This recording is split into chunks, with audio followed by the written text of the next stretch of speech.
రైతు సోదరులకు నమస్కారం. పీఎం కిసాన్ 20వ విడత డబ్బులు అనేవి ఆగస్టు 2 తారీఖు శనివారం రోజున కేంద్ర ప్రభుత్వం విడుదల చేయనున్నట్లు మన ప్రభుత్వం ప్రకటించడం జరిగింది. ఈ 20వ విడత పీఎం కిసాన్ డబ్బులు అనేవి వారణాసి నుంచి గౌరవ ప్రధానమంత్రి నరేంద్ర మోడీ గారు వారణాసి నుంచి విడుదల చేస్తున్నట్లు కేంద్ర ప్రభుత్వం ముహూర్తం ఖరారు చేయడం జరిగింది. ఇక ఈ పీఎం కిసాన్ డబ్బులు మీరు మీ ఏ బ్యాంక్ ఖాతాలో పడుతున్నాయి, ఏ రోజున పడుతున్నాయి, ఇప్పటి వరకు ఎన్ని విడతలు మీ అకౌంట్లో పడినవి అనే విషయాలు మీ మొబైల్ ద్వారా ఇంట్లోనే కూర్చొని ఎలా తెలుసుకోవాలి అనే విషయాలను మనం ఈ వీడియో ద్వారా మీకు తెలియజేయడం జరుగుతుంది.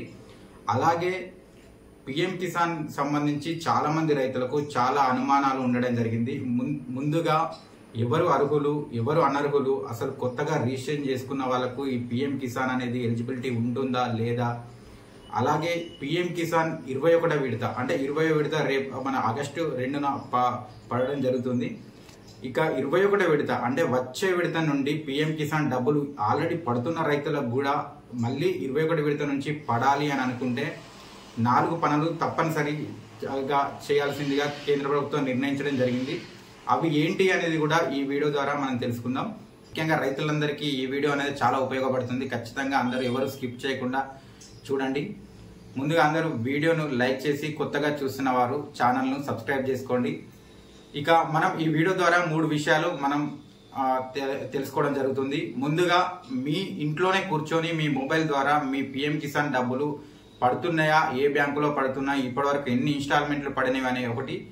రెండవది ఎవరు పీఎం కిసాన్ కు అర్హులు, ఎవరు అనర్హులు అనే విషయాల గురించి. ఇంకొకటి పీఎం కిసాన్ నెక్స్ట్ అంటే వచ్చే విడత 21వ విడత నుంచి రావాలి అని అంటే మనం చేయాల్సిన 4 పనులు ఏంటి అనే విషయాలు కూడా ఈ వీడియో ద్వారా మనం తెలుసుకుందాం. ముందుగా పీఎం కిసాన్ కు ఎవరు అర్హులు, ఎవరు అనర్హులు అనే విషయాలను మనం ఇప్పుడు మనం తెలుసుకుందాం. ముందుగా పీఎం కిసాన్ కి ఎవరు అర్హులు, ఎవరు అనర్హులు అనే విషయాలను మనం తెలుసుకున్నట్లయితే 2019 ఫిబ్రవరి 20వ తేదీ కట్ ఆఫ్ డేట్ గా కేంద్ర ప్రభుత్వం నిర్ణయించడం జరిగింది. 2019 ఫిబ్రవరి 20వ తారీఖు అనేది కట్ ఆఫ్ డేట్ గా మన కేంద్ర ప్రభుత్వం నిర్ణయించడం జరిగింది. అంటే రైతులకు ఫిబ్రవరి 20, 2019 నాటికి ఎవరికైతే రిజిస్ట్రేషన్ అయి ఉంటుందో, ఆ లోపు అయి ఉంటుందో వాళ్ళకి మాత్రమే ఎలిజిబిలిటీగా నిర్ణయించడం జరిగింది. ఇక 2019 ఫిబ్రవరి 20 తర్వాత వచ్చిన రైతులకు అర్హత ఉంటుందా లేదా అనే విషయానికి మనం వస్తే, మీరు పట్టా పాస్బుక్ ఓపెన్ చేయగానే 2వ పేజీలో మనకు భూమి రిజిస్ట్రేషన్ ఎప్పుడు అయింది అనే తేదీ అనేది అక్కడ ఉండడం జరుగుతుంది. దానితో పాటు ఒకవేళ 2019 ఫిబ్రవరి తర్వాత కనుక మీకు వచ్చి ఉంటే అక్కడ భూమి పట్టా పొందిన విధానం అనేది ఒక కాలం ఉండడం జరుగుతుంది. ఆ కాలంలో దానం బహుమానం అని కానీ, పరంపోగు అని కానీ, లేదా కొనుగోలు అని కానీ, ఇలా ఏది ఉన్నా కూడా మీరు పీఎం కిసాన్ కు అనర్హులు, అంటే మీకు అర్హత అనేది ఉండదు. ఇక 2019 తర్వాత వచ్చిన పాస్బుక్లకు ఎవరికి అర్హత ఉంటుంది అని అంటే, అక్కడ భూమి పొందిన విధానం అనే కాలంలో పౌతి లేదా అనువంశికం లేదా విరాసత్ అంటే వారసత్వం అని ఉంటుందో వాళ్లకు మాత్రం ఎలిజిబిలిటీ ఉంటుంది. ఇక్కడ ఇంకొక విషయం గమనించాల్సింది ఏంటి అని అంటే, ఇలా ఉన్న ప్రతి ఒక్క రైతు ఎలిజిబుల్ ఉంటుందా అంటే అది కాదు. మీరు ఎవరి దగ్గర నుంచి అయితే పట్టా పొందినారో, అంటే మీరు గతంలో మీ తండ్రి గారి నుంచి కానీ, మీ భర్త నుంచి కానీ, ఎవరి దగ్గర నుంచి అయితే భూమి పొందారో వాళ్లకు గతంలో గనక పీఎం కిసాన్ డబ్బులు పడి ఉంటే, అంటే వాళ్ళు అంతకుముందు అర్హులుగా ఉండి మరణించినట్లయితే వాళ్ళ స్థానంలో మీరు పట్టా పొందినట్లయితే మీరు అర్హత అనేది పొందుతారు. అంతేకాకుండా పీఎం కిసాన్ కు ఇంకా ఎవరు అనర్హులు అని చూసుకున్నట్లయితే, ఇంట్లో గవర్నమెంట్ ఎంప్లాయీ ఉన్నట్లయితే, అలాగే ఐటీ కట్టేవారు కానీ, ఇంకా సింగరేన్ ఎంప్లాయీ ఉన్నా కానీ, అలాగే ఇంట్లో భార్యాభర్తలకు ఇంట్లో ఉన్నా కూడా, ఎవరికైనా భూమి ఉన్నా కూడా ఎవరికో ఒక్కరికి మాత్రమే ఎలిజిబిలిటీ ఉంటుంది. ఐటీ కట్టే వాళ్ళు, నేను చెప్పినట్లుగా ఐటీ కట్టే వాళ్ళు, ప్రభుత్వ ఉద్యోగి ఉన్న కుటుంబం కానీ, ఐటీ కట్టే వారి ఉన్న కుటుంబం కానీ అనర్హులుగా మారిపోతారు. ఇక భార్యాభర్తలకు భూమి ఉండి లేదా తండ్రి కొడుకులకు కానీ ఇంట్లో ఎక్కువ మందికి ఉండి ఒకే రేషన్ కార్డులో ఉన్నట్లయితే ఇంట్లో ఎవరికో ఒక్కరి పేరు మీద మాత్రమే పీఎం కిసాన్ డబ్బులు జమ అవుతాయి. ఇక కొడుకుకు పెళ్ళై ఒకవేళ రేషన్ కార్డు వేరే ఉన్నట్లయితే, ఎవరిది వాళ్ళకు రేషన్ కార్డు ఉన్నట్లయితే వాళ్ళు కూడా ఎలిజిబిలిటీ కిందికి వస్తారు 2019 కన్నా ముందు రిజిస్ట్రేషన్ అయి ఉంటే. ఇక రెండో విషయం ఇప్పుడు మనం చూసుకున్నట్లయితే ఈ పిఎం కిసాన్ సంబంధించి మనం చేయాల్సిన 4 తప్పనిసరి పనులు 21వ విడత అంటే వచ్చే విడత, ఇప్పుడు ఈ 20వ విడత కాకుండా నెక్స్ట్ వచ్చే 21వ విడతకు ఖచ్చితంగా మనకు డబ్బులు జమ కావాలి అని అంటే మనం చేయాల్సిన 4 తప్పనిసరి పనులు కనుక మనం చూసుకున్నట్లయితే ముందుగా ఈకేవైసీ అనేది మన ఆధార్ కార్డు ఫోన్ నెంబర్కు సంబంధించి ఓటీపీలు కనుక మనం ఎంటర్ చేసి ఈకేవైసీ మీ సేవలో కానీ ఒకవేళ మీరు ఆండ్రాయిడ్ మొబైల్ ఉండి మీకు తెలిసి ఉన్నట్లయితే మీ ఇంట్లో కూడా ఈకేవైసీ అనేది చేసుకోవచ్చు. ఈ ఈకేవైసీ చేసుకోవడం వల్ల ఏంటి అని అంటే మన ఆధార్ కార్డుకు మనం ఒక్కొక్క రైతుకు 2 నుంచి 3 బ్యాంక్ అకౌంట్లు ఉండడం జరుగుతుంది. మీకు ఏ బ్యాంక్ అకౌంట్కి అయితే ఆధార్ కార్డు లింక్ ఉందో, అంటే ఆధార్ కార్డు లింక్ అని కాకుండా ఎన్పిసిఐ ఆధార్ మ్యాపింగ్ అని ఉంటుంది. ఇప్పుడు ఈకేవైసీ మాత్రం తప్పనిసరిగా చేసుకోవాల్సి ఉంటుంది. ఇక రెండవ పని ఏంటి అంటే NPCI Aadhaar mapping. NPCI Aadhaar mapping అంటే ఏంటంటే మనకు కేంద్రం నుంచి వచ్చే ఏ బెనిఫిట్స్ అయినా కూడా మనకు ఎన్పిసిఐ ఆధార్ మ్యాపింగ్ అనే లింక్ మన బ్యాంక్ ఖాతా గనుక ఉన్నట్లయితే ఆ ఖాతాలోకే మన డబ్బులు జమ కావడం జరుగుతుంది. ఈ ఎన్పిసిఐ ఆధార్ మ్యాపింగ్ అనేది మీకు ఉన్న బ్యాంకులలో 2 కానీ 3 కానీ ఎన్ని బ్యాంకులు ఉన్నా కూడా ఏదో ఒక బ్యాంకుకు మాత్రమే లింక్ చేసుకోవాల్సి ఉంటుంది. మీకు నచ్చిన బ్యాంకుకి వెళ్ళి ఈ ఎన్పిసిఐ ఆధార్ మ్యాపింగ్ సంబంధించిన అప్లికేషన్ ఫిల్ చేసి ఎన్పిసిఐ ఆధార్ మ్యాపింగ్ చేసుకున్నట్లయితే నెక్స్ట్ విడత నుంచి మీకు ఆ అకౌంట్లోనే డబ్బులు జమ కావడం జరుగుతుంది. ఇక ఎన్పిసిఐ ఆధార్ మ్యాపింగ్ అనేది చాలా మందికి రైతులకు తెలియకుండా చాలా మంది డబ్బులు కోల్పోవడం జరుగుతుంది. ఒకవేళ మీరు ఈ ఎన్పిసిఐ అంటే ఏంది అనేది మీకు తెలియకుంటే మీ దగ్గరలో ఉన్న పోస్ట్ ఆఫీస్లో కూడా ఒక ఖాతా ఓపెన్ చేసినట్లయితే పోస్ట్ ఆఫీస్ కేంద్రకు సంబంధించింది కాబట్టి తప్పనిసరిగా మీరు బ్యాంక్ ఖాతా ఓపెన్ చేసిన సమయంలోనే వాళ్ళు ఎన్పిసిఐ ఆధార్ మ్యాపింగ్ అనేది ఆ ఖాతాకు చేయడం జరుగుతుంది. ఇక మీరు ఏ బ్యాంకు కూడా వెళ్లాల్సిన అవసరం లేదు. మీ పోస్ట్ ఆఫీస్ ఖాతాలోనే మీ పిఎం కిసాన్ డబ్బులు జమ కావడం జరుగుతుంది. ఎందుకు అని అంటే గతంలో పిఎం కిసాన్ డబ్బులు అనేది బ్యాంకు ఖాతాకు సంబంధించిన ట్రాన్సాక్షన్ జరుగుతుండే. అంటే మీరు అప్లికేషన్ చేసే సమయంలో ఏ బ్యాంకు అంటే అంతకుముందు రైతు బంధు ఏ అకౌంట్లో పడుతుండేనో ఆ అకౌంట్లోకి డబ్బులు జమ కావడం జరిగింది. ఇప్పుడు ఏంది అని అంటే పిఎం కిసాన్ ఆధార్ కార్డ్ పరంగా ట్రాన్సాక్షన్ జరగడం జరుగుతుంది. ఆధార్ బేస్డ్ ట్రాన్సాక్షన్స్ అంటారు. ఈ ఆధార్ కార్డుకు ఎన్పిసిఐ ఆధార్ మ్యాపింగ్ ఏ బ్యాంక్ ఖాతాకు ఉందో ఆ బ్యాంకుకు డైరెక్ట్ గా రావడం జరుగుతుంది. కాబట్టి ఈ ఎన్పిసిఐ ఆధార్ మ్యాపింగ్ ఖచ్చితంగా చేసుకోవాల్సి ఉంటుంది. ఇక మూడవ పని కనుక మనం చూసుకున్నట్లయితే ఫిజికల్ వెరిఫికేషన్ అంటే ఆల్రెడీ పడుతున్నటువంటి రైతులలో 5% అంటే ప్రతి 100 మంది రైతులు కనుక పడే రైతులు కనుక మనం చూసుకున్నట్లయితే అందులో 5 మంది రైతులను వెరిఫికేషన్ కోసం మీ సంబంధిత వ్యవసాయ అధికారి గారి లాగిన్ లో పంపించడం జరుగుతుంది. మీ వ్యవసాయ అధికారి గారు మీరు వెరిఫికేషన్ గనక లిస్ట్ లో పేరు వచ్చింది అని గనక చెప్తే ఖచ్చితంగా వెళ్లి మీరు ఫోటో దిగాల్సి ఉంటుంది. ఈ వెరిఫికేషన్ లో ఏమేమి ప్రశ్నలు ఉంటాయంటే రైతు బ్రతికే ఉన్నారా లేరా అనేది, అంతేకాకుండా వీళ్ళు ఎలిజిబులా లేకుంటే గతంలో ఎలిజిబుల్ నుండి ఇప్పుడు ఇనెలిజిబుల్ గా మారిపోయారా అలాంటి విషయాలన్నీ కూడా ఈ వెరిఫికేషన్ లో అడిగి వారు మీ ఫోటో దించిన తర్వాత మీ ఈకేవైసీ ఫిజికల్ వెరిఫికేషన్ సంబంధించిన ఈకేవైసీ పూర్తి చేస్తారు. ఇది ఎక్కడ కూడా మీ సేవ సెంటర్ లో, ఆన్లైన్ సెంటర్ లో, బ్యాంకులలో కానీ ఎక్కడ ఉండదు.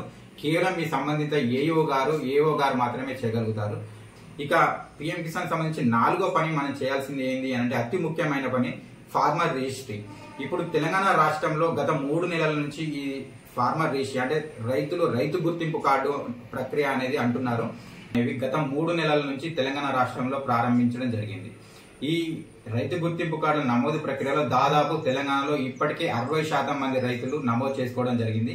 ఇది ఎందుకు అంటే మనం కేంద్ర ప్రభుత్వం దగ్గర మీ డాటా అనేది ఏది ఉండదు. రాష్ట్ర ప్రభుత్వం దగ్గర మీ సంబంధించిన మీ సర్వే నెంబర్లు, మీకు ఎంత భూమి ఉంది, మీ ఆధార్ కార్డు నెంబరు అన్ని రాష్ట్ర ప్రభుత్వం దగ్గర ఆల్రెడీ ఉన్నవి.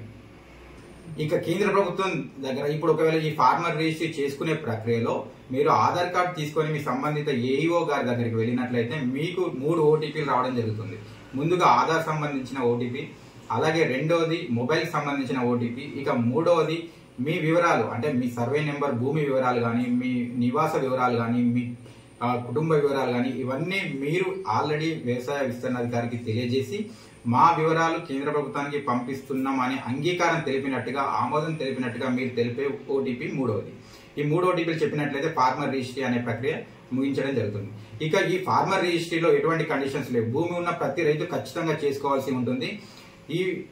ఈ ఫార్మర్ రిజిస్ట్రీలో ప్రభుత్వ ఉద్యోగులు కానీ, ఐటీ ఎంప్లాయీస్ కానీ, ఇంకా సింగరేణి ఎంప్లాయీస్ కానీ అందరూ చేసుకోవచ్చు, ఎటువంటి రెస్ట్రిక్షన్స్ ఏమి ఉండదు. రేపటి నాడు కేంద్ర ప్రభుత్వం పిఎం కిసాన్ అనే స్కీమే కాకుండా ఇంకా మిగతా ఏ స్కీమ్స్ కూడా ప్రవేశపెట్టినప్పటికీ అవన్నిటికీ మీరు అర్హత పొందాలి అని అనుకుంటే కేంద్ర ప్రభుత్వం దగ్గర మీరు ఒక రైతుగా గుర్తింపు పొందాలంటే మీరు ఈ ఫార్మర్ రిజిస్ట్రీలో ఖచ్చితంగా నమోదు చేసుకోవాల్సి ఉంటుంది. ఇక ఈ 4 పనులు తప్పనిసరిగా చేస్తేనే మీకు వచ్చే 21వ విడత నుంచి డబ్బులు జమ కావడం జరుగుతుంది. ఇక పిఎం కిసాన్ సంబంధించి మీకు డబ్బులు జమ అయిన వాళ్ళ ఈ 20వ విడత కానీ ఇంతకుముందు జరిగిన 19 ఇన్స్టాల్మెంట్స్ కానీ మీకు ఏ ఖాతాలో జమ అయినవి, అసలు ఏ డేట్లో జమ అయినవి, మీకు పడినాయా లేదా అనేది తెలుసుకోవాలంటే కేవలం మీ బ్యాంకు వివరాలే కాదు, మీతో మీ ఇంట్లో వాళ్ళే కానీ మీ స్నేహితులు కానీ ఎవరిదైనా కూడా మీ మొబైల్ ద్వారానే మీ ఇంట్లో కూర్చొని మనం మొబైల్ ద్వారా తెలుసుకోవచ్చు. ఇక ఈ ప్రాసెస్ లో ముందుగా మనం ఆధార్ కార్డ్ ఎంటర్ చేసిన తర్వాత మీకు ఓటీపీలు రావడం జరుగుతుంది. ఆ ఓటీపీలు ఎంటర్ చేసిన తర్వాత మీకు ఒక రిజిస్ట్రేషన్ ఐడి వస్తుంది. ఆ ఐడి ఎంటర్ చేయగానే మీకు ఇన్స్టాల్మెంట్ వైజ్ గా మీకు ఏ ఖాతాలో అమౌంట్ పడినాయి అనేది మీకు కనబడుతుంది. ఇప్పుడు నేను వీడియో ద్వారా మీకు తెలియజేయడం జరుగుతుంది. మనం ముందుగా గూగుల్ ఓపెన్ చేసి పిఎం కిసాన్ అని టైప్ చేయాల్సి ఉంటుంది. పిఎం కిసాన్ అని టైప్ చేసి సెర్చ్ కొట్టగానే మనకు ఫస్ట్ ఒక పేజీ ఓపెన్ కావడం జరుగుతుంది. ఇందులో ఈ పేజీలో know your status PM Kisan అని ఉంటుంది. ఇది క్లిక్ చేయాలి. ఇది క్లిక్ చేసిన వెంబడే మనకు ఇలా పేజీ ఓపెన్ కావడం జరుగుతుంది. ఇందులో ఎంటర్ రిజిస్ట్రేషన్ నెంబర్, ఒకవేళ మనకు రిజిస్ట్రేషన్ నెంబర్ తెలిసినట్టయితే రిజిస్ట్రేషన్ నెంబర్ ఎంటర్ చేసి కింద క్యాప్చా అనేది ఎంటర్ చేయాలి. తర్వాత గెట్ ఓటీపీ అని కొట్టిన తర్వాత మన మొబైల్కు ఒక ఓటీపీ వస్తుంది. ఆ ఓటీపీ ఎంటర్ చేసిన తర్వాత మనకు పిఎం కిసాన్ ఎన్ని ఇన్స్టాల్మెంట్లు పడినవి అనేది మనకు కింద డిస్ప్లే కావడం జరుగుతుంది. ఒకవేళ మనకు రిజిస్ట్రేషన్ నెంబర్ తెలియలేదు అని అనుకుంటే పైన నో యువర్ రిజిస్ట్రేషన్ నెంబర్ అని ఉంటుంది. అక్కడ కనుక క్లిక్ చేసినట్టయితే ఈ విధంగా పేజ్ ఓపెన్ కావడం జరుగుతుంది. ఇందులో మనం ఆధార్ నెంబర్ మీద క్లిక్ చేసి కింద ఆధార్ నెంబర్ ఎంటర్ చేసి మనం క్యాప్చా ఎంటర్ చేయగానే మనకు రిజిస్ట్రేషన్ నెంబర్ అనేది మనకు రావడం జరుగుతుంది. ఆ నెంబర్ మనం ఇంతకుముందు పేజీలో ఎంటర్ చేసి మనం ఓటీపీ ఎంటర్ చేయగానే మనకు ఎన్ని ఇన్స్టాల్మెంట్లు పడినవి అనేది మనకు తెలియడం జరుగుతుంది. ఇప్పుడు మనం తెలుసుకున్నటువంటి ఈ 3 అంశాలు పిఎం కిసాన్ సంబంధించి ఈ 3 విషయాలు ఏవైతే ఉందో, మొదటిగా ఎవరు అర్హులు ఎవరు అనర్హులు అనే విషయం, రెండవది పిఎం కిసాన్ వచ్చే విడత నుంచి మనకు పడాలి అని అనుకుంటే చేయాల్సిన 4 పనులు ఏంటివి, అలాగే పిఎం కిసాన్ సంబంధించి మీరు ఎటువంటి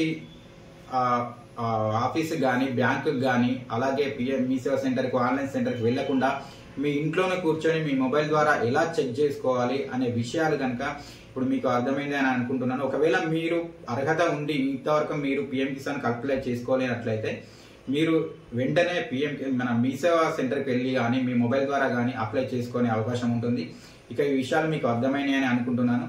ఇక ఇప్పుడు నేను చెప్పినటువంటి విషయాల్లో ఎలాంటి సందేహాలు ఉన్నా కింద కామెంట్ సెక్షన్ ద్వారా తెలియజేయండి. నేను అందరికీ రిప్లై చేయడానికి ట్రై చేస్తాను.